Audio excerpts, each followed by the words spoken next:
చేసిన ఆశ్చర్య కార్యాలను మనము ఎప్పుడైతే ధ్యానిస్తామో మనం ఆ కార్యాలను పొందుకుంటాం.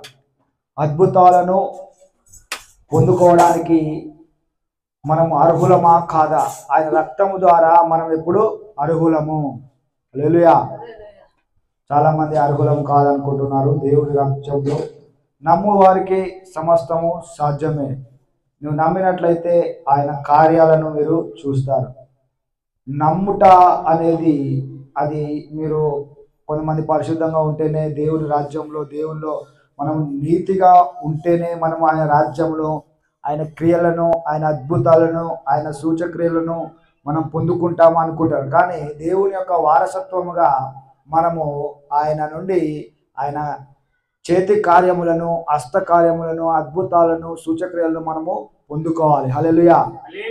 అంటే ఆయన యొక్క నీతి, ఆయన నీతిని బట్టి మన నీతి కార్యములను బట్టి కాదు, కానీ ఆయన నీతి కార్యములను బట్టి మనము ఆయన హస్తములకు ఆయన క్రియలకు సూచక్రియలకు అద్భుత క్రియలకు పొందుకోవడానికి మనము వారసులమై ఉన్నాం. హల్లెలూయా.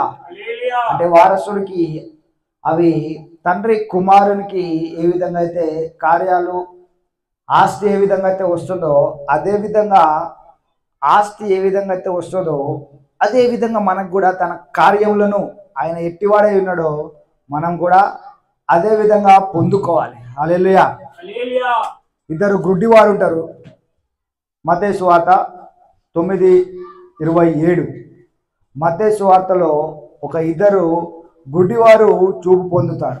ఏ విధంగా అంటే వారు ఆ ఒక దారి మార్గంలో పోవుచుండగా యేసుప్రభువు వారు వెళ్ళుచుండగా వారు చూచి దావీదు కుమారుడా మమ్మల్ని కరుణించుము అంటారు.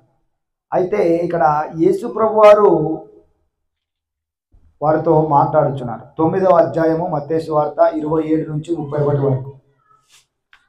27 నుంచి 31 వరకు. మత్తయి సువార్త 9:27.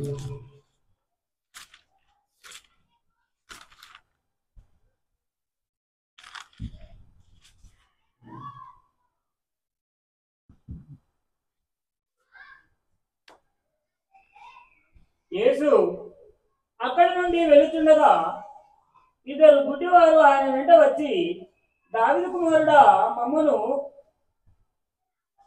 కనికరించమని కేకలు వేసి. హల్లెలూయా. యేసు అక్కడి నుండి వెళ్ళుచుండగా దేవుడు యేసుప్రభు వారు ఒక గ్రామంలో వెళ్ళుచుండగా ప్రాంతంలో వెళ్ళుచుండగా ఒక ఇద్దరు గుడ్డివారు